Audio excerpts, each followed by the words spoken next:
તમને તમારા પ્રશ્નનો જવાબ મળી ગયો ને મહાત્મા? શ્રી કૃષ્ણ સમુદ્રમાં છુપાઈ ગયા, કારણ કે એ એક જ એવી જગ્યા હતી જ્યાં મનુષ્ય એમને શોધી ન શકે. પંડિતાઈ માટે મારા જેવા જ્ઞાનીની જરૂર હોય મહાત્મા શ્રી, જે પળવારમાં તમારા સવાલોના જવાબ આપી શકે. મહાત્મા શ્રી, શાસ્ત્રોનું જ્ઞાન મારા હોઠનું આભૂષણ છે. માટીમાંથી મહેક ના આવે, એ તો ફક્ત શરીરને મેલું જ કરે.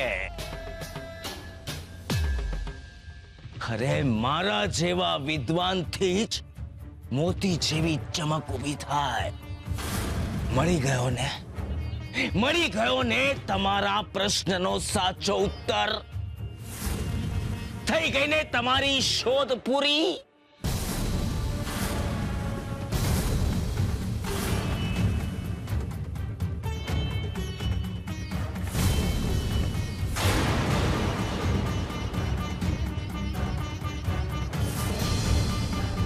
શ્રી કૃષ્ણ સમુદ્રમાં જ ગયા હશે, કારણ કે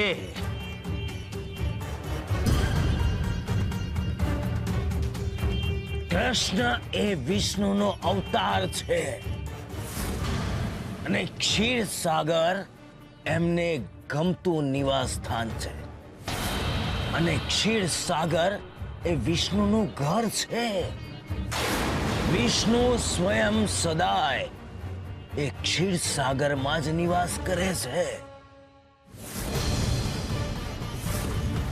એ એમને અતિ ગમતો અને શાંત વિસ્તાર છે.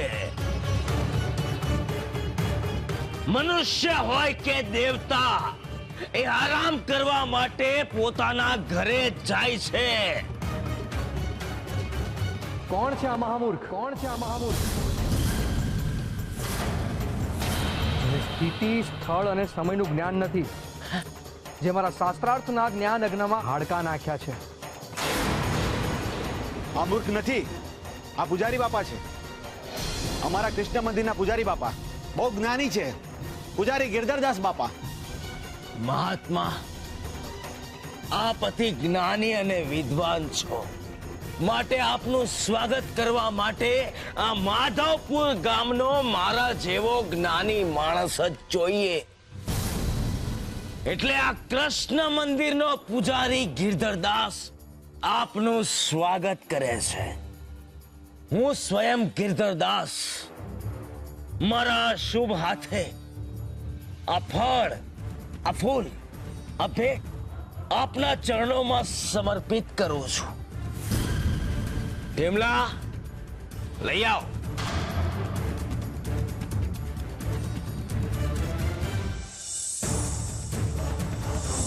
મહાત્મા, હું ગિરધરદાસ સ્વયં આપને આ ભેટ ધરું છું, એને ગ્રહણ કરો.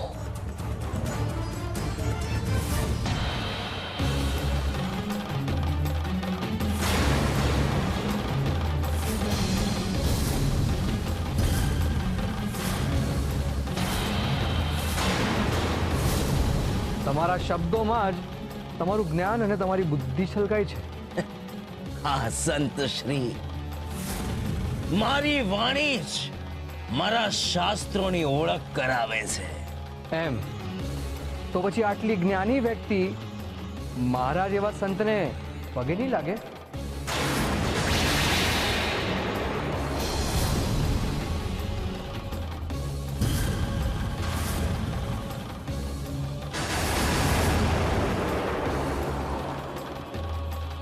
કેમ નહીં?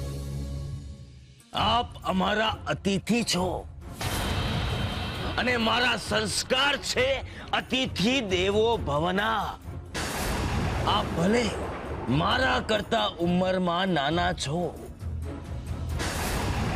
પરંતુ આપની વિદ્વતાનું સ્તર મારા બરાબર છે, એટલે હું આપને વંદન કરીશ. શ્રી હરિ નમો નારાયણાય.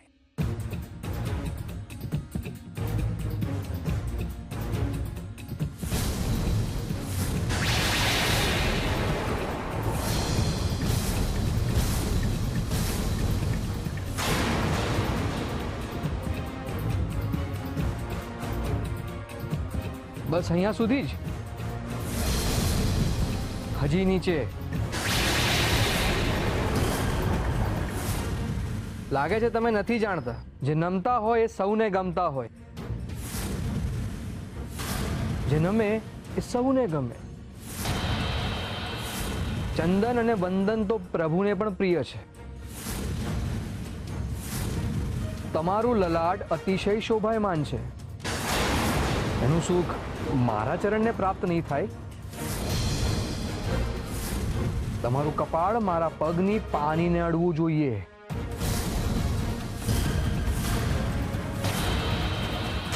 પણ પૂજારી બાપા તો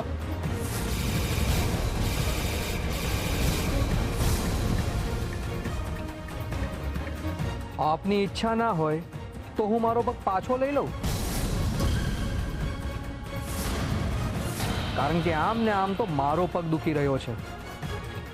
નહીં, મહાત્મા,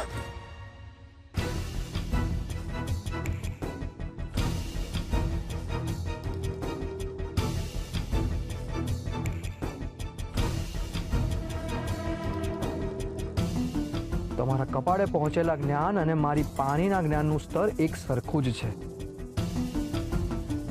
તમારા લલાડ અને તમારી પાણી વચ્ચે જેટલું અંતર છે ને, એટલું જ અંતર તમારા જ્ઞાન અને મારા જ્ઞાનની વચ્ચે છે. બિલકુલ અસત્ય છે તમારો જવાબ. તમારો જવાબ મૂર્ખામીથી છલોછલ ભરેલો છે અને હાસ્યાસ્પદ છે. કોઈ નાનકડા બાળકની બુદ્ધિ કરતા પણ ઉતરતી બુદ્ધિ છે તમારી.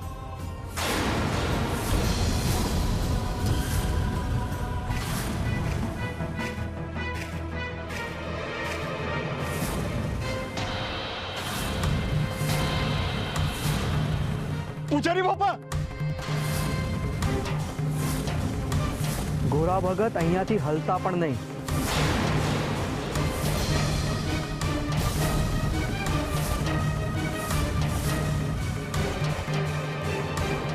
એમને સજા મળી છે કારણ કે આપણા શાસ્ત્રાર્થની વચ્ચે બોલ્યા છે. જ્ઞાન અને ભક્તિની વચ્ચે એમણે ઘમંડનું તીર ચલાવ્યું છે. જ્યાં સુધી આપણું શાસ્ત્રાર્થ પૂરું ન થાય ને, ત્યાં સુધી ત્યાંથી હલતા પણ નહીં. જવાબ આપતા પહેલા સવાલનું જ્ઞાન લઈ લેવું જરૂરી છે ગિરધરદાસ. તમે જવાબ આપીને તમારી મૂર્ખામીનો મને અને આ બધાને પરિચય કરાવ્યો છે.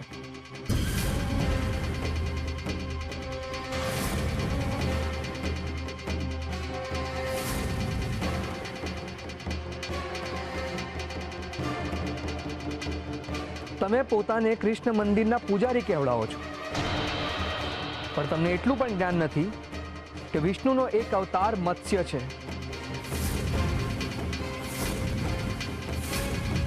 એટલે જ તમારા જેવા મનુષ્યો એમને સમુદ્રમાં પણ શાંતિથી નથી રહેવા દેતા. એમને સમુદ્રમાંથી પણ શોધી કાઢે છે. ભગત, મેં તમને પ્રશ્ન કર્યો છે, જવાબ આપો. આ ધરતી, આ આકાશ, આ વાયુ, અગ્નિ અને જળ, આ પંચ મહાભૂતોમાંથી તો હરિને હર કોઈએ શોધી કાઢ્યા છે. કહો મને, કેવી કઈ જગ્યા છે જ્યાંથી હરિને શોધી જ નથી શકાયા? એવી કઈ જગ્યા છે જ્યાં પ્રભુ સંતાયા છે અને મનુષ્ય આજે પણ એમના સુધી પહોંચી નથી શક્યો? આપણું મન, આપણું મન.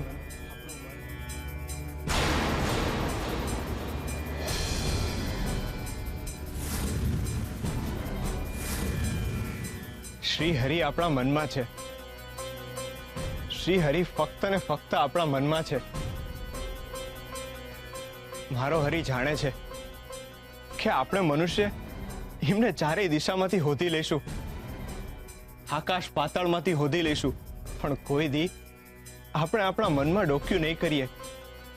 એટલે હરિએ આ સૃષ્ટિની રચના કર્યા પછી આપણા મનમાં વયા ગયા.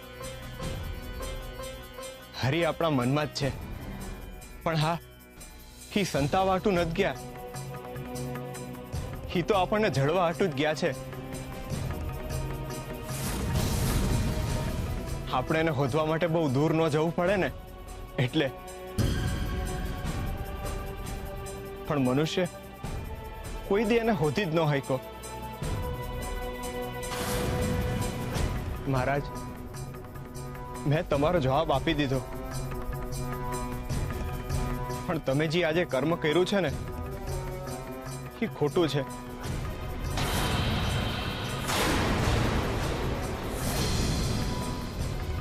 તમે આજે જે પૂજારી બાપા હારે વર્તન કર્યું ને, એનાથી તમારા મનમાં રહેલા હરિને ખૂબ દુઃખ થયું હશે. અંદર ને અંદર ખૂબ દુઃખી થયો હશે મારો સાંભળ્યો. કારણ ગમે તે હોય, પણ કોઈના ઉપર ગુસ્સો કરવો એ તો પાપ છે.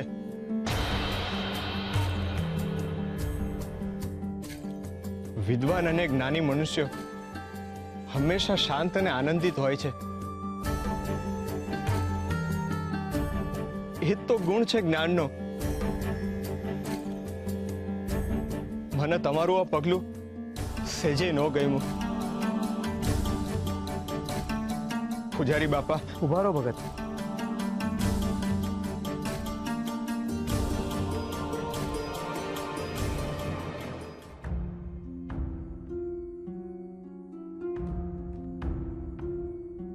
મને માફ કરજો ગિરધરદાસ. આ માફી હું તમારી અંદર રહેલા હરિની, તમારા પદની અને તમારી ઉંમરની માંગુ છું. મેં તમને લાત મારી એ મારું પાપ છે, અને એની સજા મને જરૂર મળશે.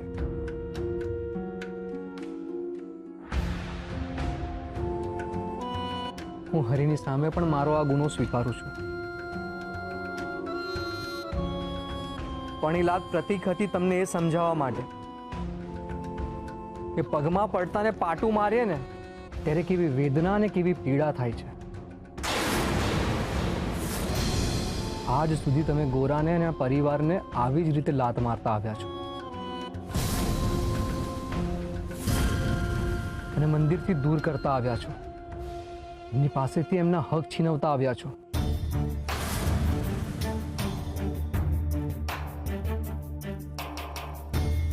બરાબર ને મહારાજ?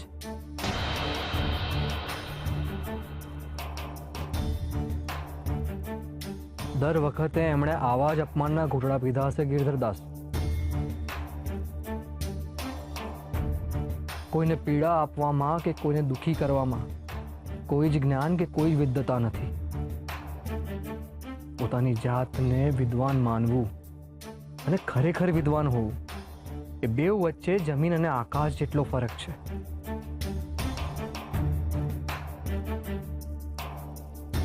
મને એક વાત કહો, તમારા જીવનનો શું ધ્યેય છે? ફક્ત એક જ, કૃષ્ણને પામવા. તો મને કહો, કૃષ્ણને આમ અહંકારથી પામશો? જે તમારી અંદર જ છે એને મેળવવા માટે તમે આમ દોડાદોડી કરીને અન્યને પીડા આપશો તો શું કૃષ્ણ મળશે?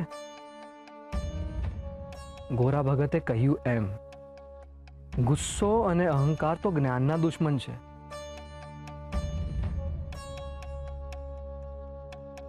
અને આવા ગુણો તો આપણને ઈશ્વરથી યોજનો દૂર લઈ જાય છે. મારે તમને એ સમજાવવા માટે તમારું અપમાન કરવું પડ્યું કે પ્રભુને પામવાનો માર્ગ અહંકાર નહીં, વિનમ્રતા છે.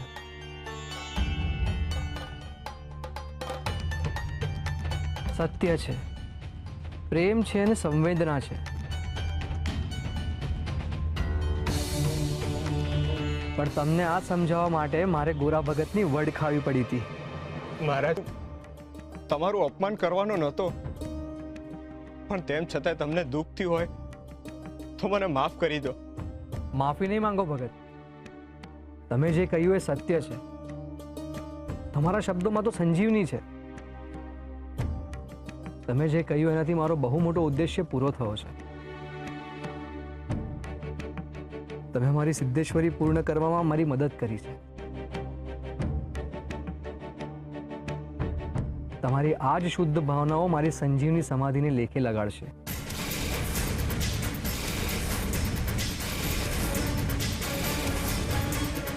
સમાધિ?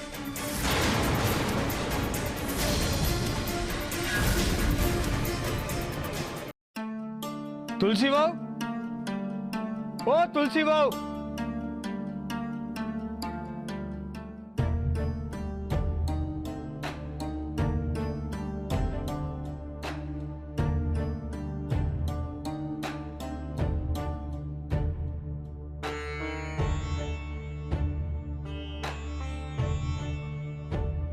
હું થયું શુરાભા? સમાચાર પહોંચાડ્યા ગોરસર સુધી? હાસ તો ગોરસર ક્યાં દૂર છે, 2 ગામ જ તો છેટું છે. એટલે આપણો લખ્યા છે ને એને દોડાવ્યો છે અને હારે આ બાળકના લુગડાઈ લઈ ગયો છે નિશાની આટું. મને એમ લાગે છે કે કાલ હવાર સુધી એની માને જોડે લઈને જ આવશે. હારું થજો તમારું ભા, તમારો બહુ મોટો પાડ છે. હરી કરે ને ઝટ આની માનો પત્તો લાગી જાય. બિચારો છોકરો મૂંઝાય છે એની મા વિના, ને એની માએ મૂંઝાતી હશે એના વિના. ભગત તો મારી મદદ કરતા જ નથી. મેં એમને કીધું કે આ બાળકને રાજમહેલ લઈ જાઓ, એ જ લોકો આનું ઠેકાણું ગોતશે, પણ એમને તો મારી વાત માનવી જ નથી. એમનું કેવું એવું છે કે આ બાળક હરીની ભેટ છે, બસ એમને તો બોલવું જ છે. એમનું હાલે તો આજીવન આ બાળકને અહીં જ રાખી લે. એમને તો એમ છે કે આ બીજા ગોવિંદને અહીંયા લાવવાથી એમણે કરેલા પાપ ધોવાઈ જાય, પણ આમ કરેલા કર્મો ઓછા દૂર થાય. આમ કોકના બાળકને પરાણે અહીંયા રાખવાથી તો બીજું પાપ થાય, અને આમ આપણા પોતાના સ્વાર્થ માટે રાખવું એ તો પાપ જ કહેવાય ને. હું સાચી છું ને શુરાભા? શુરાભા કેમ કઈ બોલતા નથી? ક્યાં ખોવાઈ ગયા? હા, આ બાળકને આપણા ગોવિંદનું પેરણ પહેરાવ્યું છે ને, એટલે 2 ઘડી મને ભ્રમ થયો. મને એમ થયું કે આપણો આ ગોવિંદ જ છે.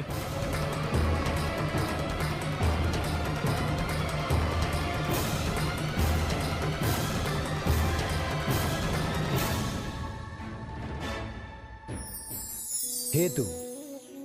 આ સંસારની દરેક ક્રિયા કોઈ ચોક્કસ હેતુના કારણે જ ઘટે છે, અને સંસારના દરેક મનુષ્યનો જન્મ કોઈ ચોક્કસ હેતુના લીધે જ થાય છે. કોઈની સાથેનું મિલન કોઈ હેતુ માટે થાય છે, તો કોઈની પાસેથી વિદાય અમુક પ્રકારના હેતુને સિદ્ધ કરવા માટે જ થાય છે. એટલે કે આ સમગ્ર સંસારમાં અકારણ કાંઈ જ નથી ઘટતું. જે કંઈ પણ ઘટે છે એની પાછળ ચોક્કસ હેતુ કામ કરતા જ હોય છે. એ વાત જુદી છે કે સંસારમાં અને સૃષ્ટિ પર ઘટતી દરેક ક્રિયાને મનુષ્ય પોતાના મનની રીતે મૂલવે છે, અને એનો હેતુ પોતાની દ્રષ્ટિએ અને પોતાની સમજણના ત્રાજવે નક્કી કરે છે. પરંતુ એનાથી એનો હેતુ બદલાઈ નથી જતો. એટલે કે કોઈનું જવું ને આપણું હોવું એ હંધુએ એક હેતુથી થાય છે. જય શ્રી કૃષ્ણ.